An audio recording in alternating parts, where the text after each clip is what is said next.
अस्सलाम अलैकुम। आज पेश है एक सच्ची कहानी हाउस 66। यह कहानी एक शांत और सुनसान मोहल्ले की है, जहां हर घर एक जैसा दिखता था, सिवाय एक के, हाउस नंबर 66। यह घर वीरान, काला और रहस्यमय था, जैसे कोई भूतिया जगह हो। लोग कहते थे कि जो भी इस घर में कदम रखता है, वो जिंदा वापस नहीं आता। शहजाद, एक युवा लड़का जो हाल ही में इस मोहल्ले में शिफ्ट हुआ था, इन कहानियों पर विश्वास नहीं करता था। उसके लिए ये सब बस अफसाने थे। एक रात दोस्तों के साथ बैठकर जब उसने हाउस नंबर 66 के बारे में सुना, तो वह हंसने लगा। यह सब बकवास है। आज रात मैं खुद वहां जाकर देखूंगा कि अंदर क्या है, उसने चुनौती देते हुए कहा। रात का समय आया और पूरा मोहल्ला खामोशी में डूबा हुआ था। चांद बादलों के पीछे छिपा हुआ था और हवा में अजीब सी ठंडक थी। शहजाद ने अपनी लालटेन उठाई और हाउस नंबर 66 की ओर बढ़ा। जैसे ही वह पुराने दरवाजे के पास पहुंचा, दरवाजा खुद खुद चरचराकर खुल गया, मानो कोई उसे अंदर बुला रहा हो। शहजाद ने हिम्मत जुटाकर अंदर कदम रखा। घर के अंदर का माहौल भारी और सीलन भरा था। दीवारें पुरानी और जर्जर थीं और हर तरफ मकड़ी के जाले लटके हुए थे। हवा में एक अजीब सी बदबू थी, जैसे कुछ सड़ रहा हो। उसने लालटेन की रोशनी में इधर उधर देखा। कमरे खाली थे, लेकिन एक बात अजीब थी। हर चीज जैसे किसी अनजाने डर से जमी हुई थी।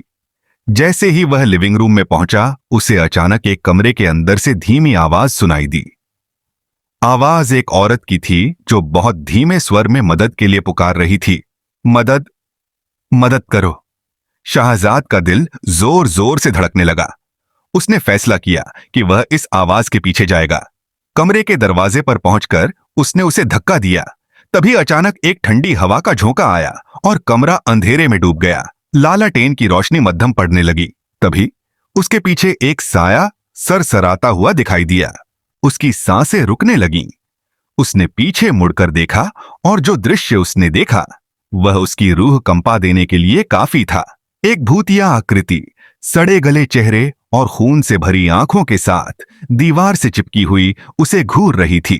उसके होठों से काले रंग का द्रव टपक रहा था और उसकी सड़ी हुई उंगलियां हवा में लहराते हुए शहजाद की ओर बढ़ रही थीं। शहजाद का शरीर कांपने लगा। उसने पीछे हटने की कोशिश की, लेकिन तभी उस भूत ने अपनी ठंडी उंगलियों से उसकी गर्दन पकड़ ली। ठंडक उसके शरीर में फैलने लगी, मानो उसकी जिंदगी उससे छिन रही हो। भूत की सांसें भारी और डरावनी थीं और उसकी पकड़ और कड़ी होती जा रही थी। शहजाद ने चीखने की कोशिश की, लेकिन उसकी आवाज गले में ही अटक गई। तभी पूरे घर में दरवाजे जोर जोर से बंद होने लगे और जमीन हिलने लगी।